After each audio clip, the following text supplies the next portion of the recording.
जीवन से लेकर मृत्यु तक यह 16 संस्कार हैं और 16 संस्कार को पर्यावरण से हमारे भारतीय संस्कृति में जोड़ा गया है।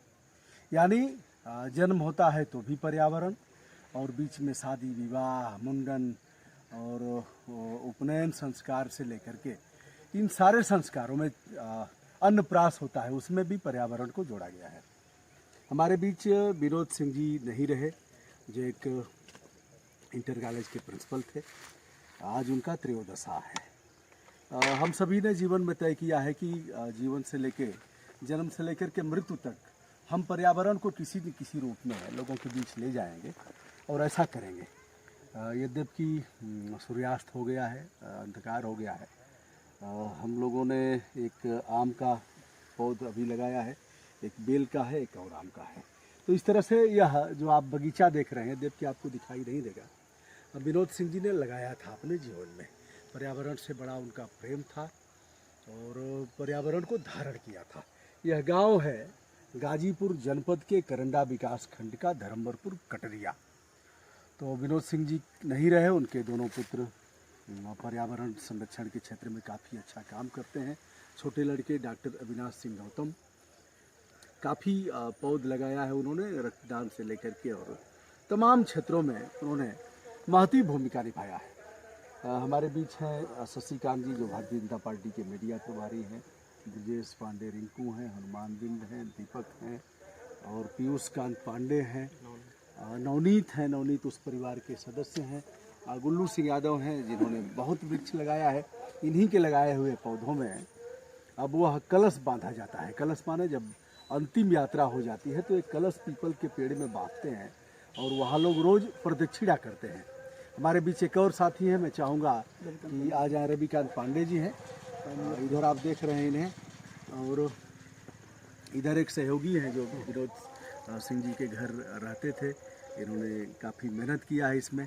और एक हमारे और साथी हैं जिन्हें हम स्वयं दिखा देना चाहते हैं, ये हैं, कभी लोग कट जाते हैं, ये हैं शोभनाथ यादव, इन्हें आप देख रहे हैं, ये हैं। तो इन्होंने अभी फावड़ा चलाया गड्ढा खोदने से लेकर के, और तो इस तरह से अब हम लोग मोबाइल के प्रकाश में ही यह काम चला रहे हैं। और कहा भी गया है कि भैया मोबाइल जलाइए, लाइट जलाइए और मोमबत्ती जलाइए, दिया जलाइए। तो मोबाइल का भी उसमें नाम था लॉकडाउन के दौरान, तो मोबाइल काफ़ी काम आ रहा है। तो यह पौधरोपण हुआ।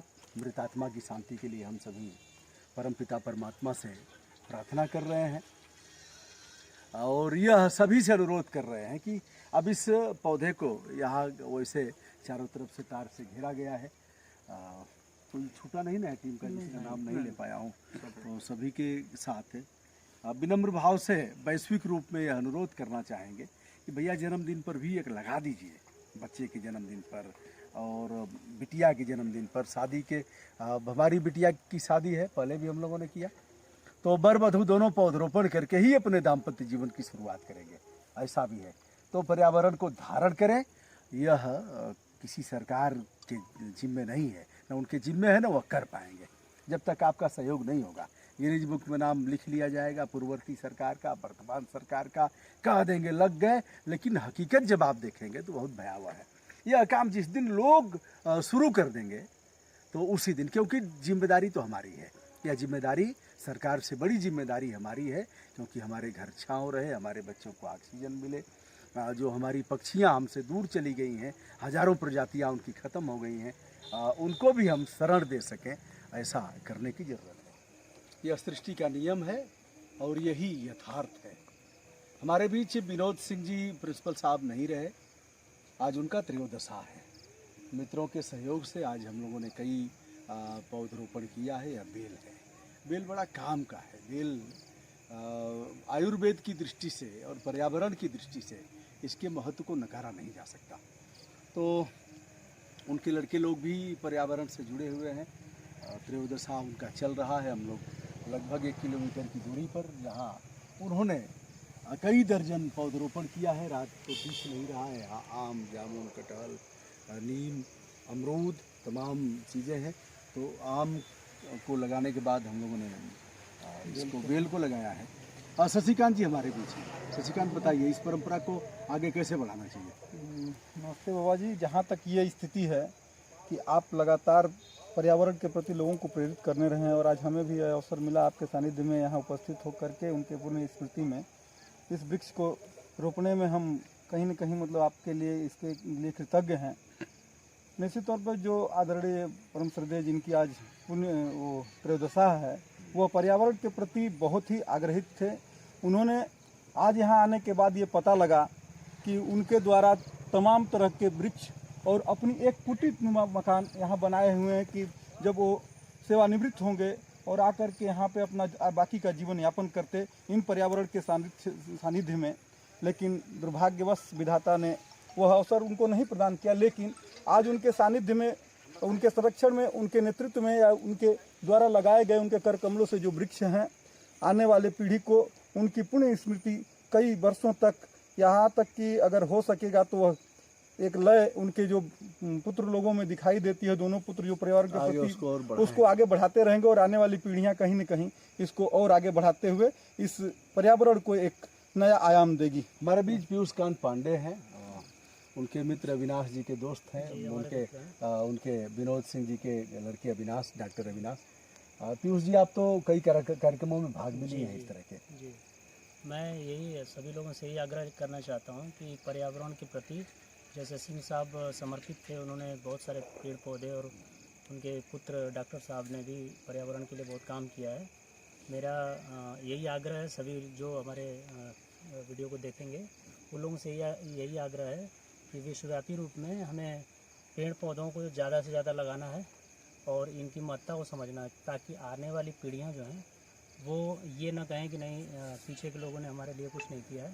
आने वाले समय में जैसा कि आप देख रहे हैं, धरती का तापमान बढ़ता जा रहा है, ऑक्सीजन की कमी होती जा रही है, तो पेड़ पौधे लगेंगे तभी हम लोग उसको सुचारू ढंग से ऑक्सीजन हम लोगों को मिल पाएगा। गुल्लू सिंह यादव एक पर्यावरण का बड़ा नाम है, सामाजिक कार्यकर्ता हैं और आए हैं पौधरोपण करें। गुल्लू भाई, एक लाइन में कितने पौधे लगाए हैं अब तक?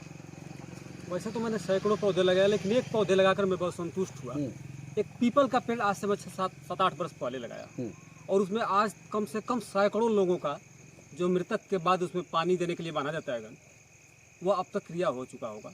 और मैं उससे बहुत संतुष्ट हुआ कि मतलब अब जिस गांव में कहीं अगल बगल बीच में नहीं था, कम से कम 7 गांव 8 गांव के लोग मतलब वहां तक आ जाते हैं, 1.5-2 किलोमीटर दूर चल करके। ये है, देखिए जो किया है भैया उसी को लोग सुनेंगे, और जो बकबक करेगा हमारे जैसे उसको सुनेगा कौन? और उस परिवार के सदस्य हैं, आप तो देखे होंगे उनके पर्यावरण के जीवन को। जी, काफ़ी प्रेमित हैं। यहाँ पे ये बाढ़ग्रस्त क्षेत्र है, तो जब भी बाढ़ आती है इसमें 3 बार उन्होंने यहाँ पे पौधरोपण करवाया है। 300-350 आम के पेड़, जामुन, ये पहले सागौन से पूरा 350 पेड़ों से घिरा हुआ था, वो बाढ़ में ख़त्म हो गया है।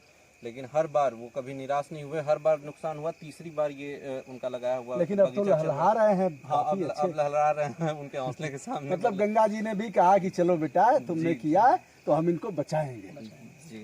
एक और नाम है जिनको अगर उनका परिचय न कराएं, यह अनिल भाई हैं, उनके साथ रहते थे, और देखिए आज वो तो अपने लिए इतना सोचते थे कि हम क्या यहाँ कर दें। हाँ। इतना कि अब आ जाते थे तो हम लोग को चलो ये करेंगे, अब वो आपके साथ करेंगे। रहेगा कौन? हाँ, ये काटेंगे, उधर काटेंगे।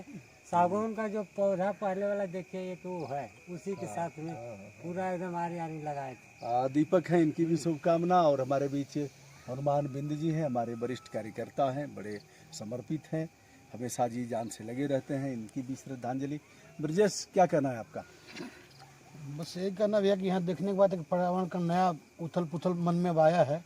हम लोग हल्का फुल्का तो करते थे, लेकिन विनोद सिंह ने जो किया है यहाँ, वह आने वाली पीढ़ियाँ अगर उसका एक हिस्सा भी थोड़ा थोड़ा सोचेंगी, तो पीयूष जी ने बताया कि धरती का तापमान गर्म हो रहा है, ऑक्सीजन कम हो रही है, तो आने वाली पीढ़ियाँ हमसे पूछेंगे कि आपने किया क्या, एक भी पेड़ लगाया, हमारे लिए तो कुछ ऑक्सीजन ही नहीं बची है, तो हम कोई जवाब नहीं दे पाएंगे इसमें, और वो शायद हमको कोसेंगी। इसलिए सबको लगाना है और ऑक्सीजन को बराबर मेंटेन किए रहना है यहाँ।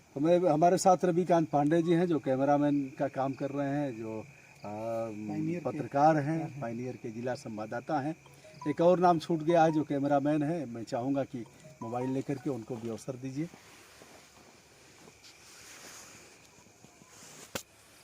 कई बार सूखा, कई बार लगाया, और यह है शोभनाथ यादव। सीधे ऐसे हो जाइए। सोमनाथ, आपके घर एक नीम को बिजली मार दिया था। बिजली नहीं मार दिया था सर, वो क्या है कि एक कुछ साल पहले तूफान आया था तूफान आया था। और हम और पिताजी ने मिलकर के एक नीम का बिरवा लगाए थे और 4 साल का हो गया था, काफ़ी गोल आकार में बहुत छायादार हो गया था और वो चक्रवात ऐसा आया कि पूरा जड़ से लेकर के उसको पलट दिया। फिर हम लोग सोचे कि इतना मोह हो गया था उससे, फिर दोबारा लेकर के आए। उसको तो उठा नहीं सकते थे, उसी तरह से हरा भरा दिख रहा था, लेकिन उसको हम जीवित नहीं कर सकते थे। लेकिन हम लोग फिर लेकर के आए और फिर लगाए और दोबारा वो अब पशुओं को भी छाया दे रहा है। हम लोग और भी वहाँ बैठते हैं। बेल भी है, खूब एक बढ़िया बेल। खूबसूरत बड़ा सा बगल में बेल है, 2 साल से फल दे रहा है। और मैं पूरी मास्टर साहब की स्मृति में आज यहाँ पे आया हूँ, तो जिस तरीके से उनका व्यवहार रहा और लोगों में शिक्षा का संचार करते रहे और पर्यावरण का भी संदेश दिए। उनके जो सुपुत्र लोग हैं वो भी लोग पर्यावरण के दृष्टि से काफ़ी अच्छा काम कर रहे हैं। तो मैं ये चाहूँगा कि जो ब्रह्मभोज की प्रक्रिया है इसको कम करके पौधरोपण की प्रक्रिया को और ब्रॉड रूप से बड़े स्तर से किया जाना चाहिए, क्योंकि इसको अगर हम लोग नहीं बचा पाए तो फिर जैसे महामारियां आ रही हैं आगे और भी परेशानियों का सामना हम लोगों को करना पड़ सकता है। पवित्र आत्मा के प्रति हम सभी की विनम्र श्रद्धांजलि। और यह पौधे जीवित रहें, दीर्घकाल तक रहें और लोग इससे प्रेरणा लें, यही कामना हम सभी करते हैं। बहुत बहुत धन्यवाद।